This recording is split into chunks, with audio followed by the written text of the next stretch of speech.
नमस्कार दोस्तों, आज हम प्रस्तुत हुए हैं बंग महिला की कहानी लेकर चंद्रदेव से मेरी बातें। इस प्रस्तुतिकरण में हम महत्वपूर्ण बिंदु, समीक्षा और सारांश की चर्चा करेंगे। चंद्रदेव से मेरी बातें रचना का प्रकाशन 1904 सरस्वती पत्रिका में हुआ है। बाद में कई पत्रिकाओं ने इसे कहानी के रूप में प्रस्तुत किया है, मगर वास्तव में यह पत्रात्मक शैली में लिखी हुई रचना है, क्योंकि इसकी शुरुआत और अंत आप देखेंगे वह सभी एक पत्र के नियम के आधार पर लिखे गए हैं। लेखिका ने इस रचना में चंदा मामा को संबोधित किया है, इसलिए कुछ लोगों ने इसे कहानी के रूप में प्रस्तुत किया है। इस रचना में ना कोई पात्र, ना ही कोई संवाद है। यह केवल चंद्रदेव को लिखा गया पत्र है। इसमें देश की बदहाल आर्थिक दशा व देश में फैली बेरोजगारी का चित्रण है। लेखिका ने व्यंग्यों के माध्यम से सभी दशाओं को प्रस्तुत किया है। लेखिका ने इस रचना में राजनीति को केंद्र में रखकर तत्कालीन वायसराय लॉर्ड कर्जन और उनकी व्यवस्था पर व्यंग किया है। आइए अब विस्तार रूप से कहानी सुनते हैं। भगवान चंद्रदेव, आपके कोमल चरणों में इस दासी का अनेक बार प्रणाम। आज मैं आपसे दो चार बातें करने की इच्छा रखती हूँ। देखो सुनी अनसुनी सी मत कर जाना, अपने बड़कपन की ओर ध्यान देना। अच्छा कहती हूँ, सुनो। मैं सुनती हूँ आप इस आकाश मंडल में चिरकाल से वास करते हैं। क्या यह बात सत्य है? यदि सत्य है तो मैं अनुमान करती हूँ कि इस सृष्टि के साथ ही साथ अवश्य आपकी भी सृष्टि हुई होगी। तब तो आप ढेर दिन पुराने बूढ़े कहे जा सकते हैं। यह क्यों?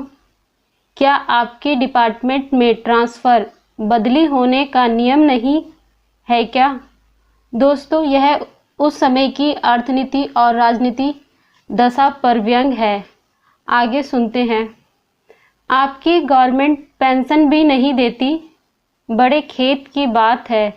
यदि आप हमारी न्यायशीलता गवर्नमेंट के किसी विभाग में सर्विस करते होते तो अब तक आपकी बहुत कुछ पद उन्नति हो गई होती और ऐसी पोस्ट पर रहकर पूरे भारत में कितने नगर, पर्वत, जंगल, झाड़ी में घूमा करते। अंत में इस वृद्धा अवस्था में पेंशन प्राप्त कर काशी घूमते, वहाँ बैठकर हरि नाम जपा करते, अपना प्रलोक बनाते। यह हमारी बड़ी भूल हो गई। चंद्रदेव, क्षमा कीजिए, आप तो अमर हैं, आपको मृत्यु कहाँ? तब प्रलोक कैसे बना? ओहो, देवता भी अपनी जाति के कैसे पक्षपाती होते हैं। देखो ना, चंद्रदेव को अमृत देकर अमर कर दिया। तब यदि मनुष्य होकर हमारे अंग्रेज अपने जाति वालों का पक्षपात करें तो आश्चर्य ही क्या है। अच्छा, यदि आपको अंग्रेज जाति की सेवा करना स्वीकार हो तो एक एप्लीकेशन हमारे आधुनिक भारत प्रभु लॉर्ड कर्जन के पास भेज देवे। आशा है कि आपको आदर पूर्वक अवश्य बुला लेंगे, क्योंकि आप भारतवासी के भांति कृशांक तो नहीं हैं जो आपकी अच्छी नौकरी देने में उनका गौरांग जाति कुपित हो उठेगी। और फिर आप तो एक कार्यदक्ष, परिश्रमी, कार्यकुशल और सरल स्वभाव के महात्मा हैं।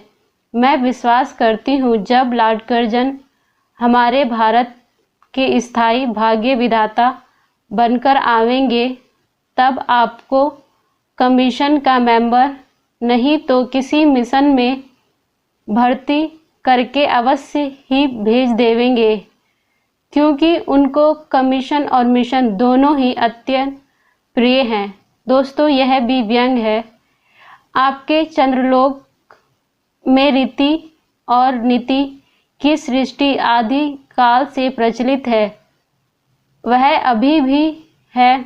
और यहाँ पर तो इतना परिवर्तन हो गया कि भूत और वर्तमान में आकाश और पाताल का सा अंतर हो गया है।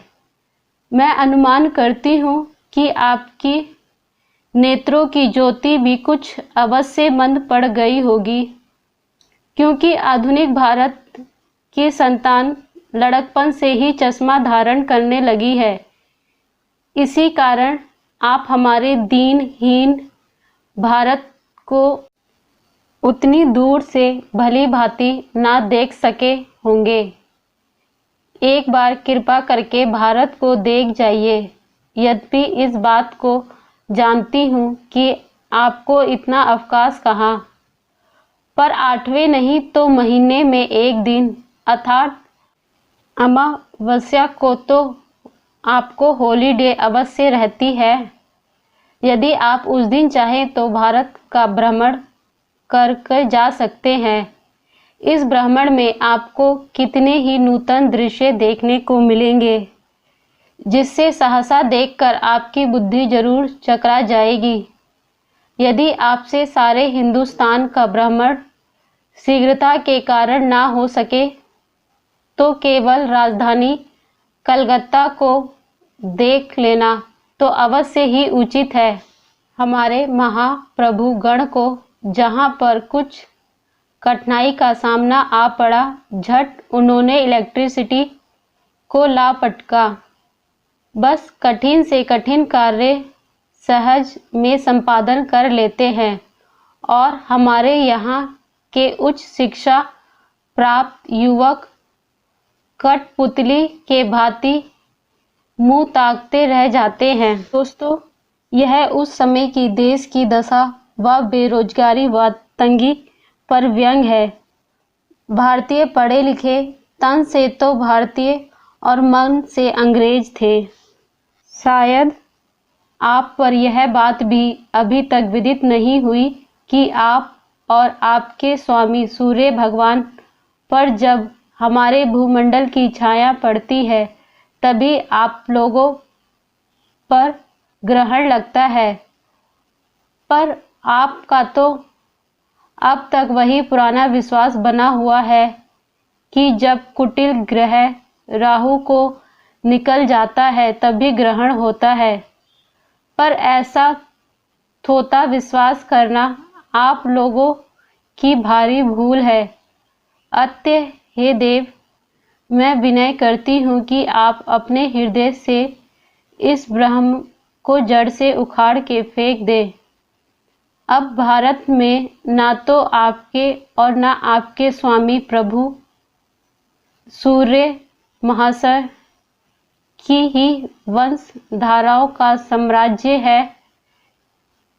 अब तो आप लोगों के अज्ञात एक अन्य द्वीप से भासी परम शक्तिमान गौरांग महाप्रभु इस सुविशाल भारतवर्ष का राज्य वैभव भोग रहे हैं। अब तक मैंने जिन बातों का वर्णन किया, आपसे स्थूल रूप में किया, वह सब इन्हीं विद्या विशारद गौरांग प्रभु के कृपा कटाक्ष का परिणाम है। यूं तो यहाँ प्रतिवर्ष पदवी दान के समय कितने ही राज्य विहीन राजाओं की सृष्टि में हुआ करती है, पर आपके वंशधारों में जो 2-4 राजा महाराजा नाम मात्र के हैं भी, वह भी कठपुतली के भांति हैं। जैसे उन्हें उनके रक्षक नचाते हैं वैसे नाचते हैं। वह इतना भी नहीं जानकारी रखते कि उनके राज्य में क्या हो रहा है, उनकी प्रजा दुखी है या सुखी। दोस्तों, यह उस समय की माहवारी का वर्णन है। यदि आप कभी भारत भ्रमण करने आए तो अपने फैमिली डॉक्टर महाशय को और देवता के चीफ जस्टिस चित्रगुप्त जी को साथ अवश्य लेते आए। आशा है कि डॉक्टर महाशय यहाँ के डॉक्टरों के सन्निकट चिकित्सा संबंधी बहुत कुछ शिक्षा का लाभ कर सकेंगे। यदि प्लेग महाराज आपके चंद्रलोक या देवलोक में घुस पड़े तो वहाँ से उनको निकालना कुछ सहज बात ना होगी। यही जब चिकित्सा शास्त्र के बड़े बड़े पारदर्शी उन पर विजय नहीं पा सकते, तब वहाँ आपके देवलोक में जड़ी बूटी के प्रयोग से क्या होगा। यहाँ के इंडियन पीनल कोड की धाराओं को देखकर चित्रगुप्त महाराज अपने यहाँ की दंड विधि को बहुत को सुधार सकते हैं, और यदि बोझ ना हो तो यहाँ से 2-4 टाइपराइटर भी खरीद ले जाएं। जब प्लेग महाराज की अपार अनुग्रह से आपके ऑफिस में कार्य की अधिकता होवे, तब वह उनकी टाइपराइटर बिल्डिंग के टाइपराइटर के बहुत ही सुविधा और सहायता पहुंचाएगी। वे लोग 2 दिन का काम 2 घंटे में कर डालेंगे। अच्छा, अब मैं विदा होती हूँ। मैंने आपसे इतनी बातें कही, पर खेद है आपने उनके अनुकूल या प्रतिकूल एक भी उत्तर नहीं दिया। मैं स्वीकार सूचक समझती हूँ। अच्छा, तो मेरी प्रार्थना को कबूल कर एक दफ़ा ज़रूर आइएगा। दोस्तों, यह कहानी समाप्त होती है। यह तत्कालीन गुलाम भारत की व्यवस्था व परिवेश पर व्यंग है। नवयुवक का शोषण व शिक्षा व्यवस्था में जो महारानी विक्टोरिया के चेहरे से धूल हटा रहे थे, वही पद उन्नति पा रहे थे। अच्छा, अब यह कहानी आपको कैसी लगी? अगर अच्छी लगे तो लाइक और शेयर अवश्य करें। अगर फर्स्ट टाइम मेरे चैनल को सुन रहे हैं तो सब्सक्राइब करना ना भूलिएगा। Thank you.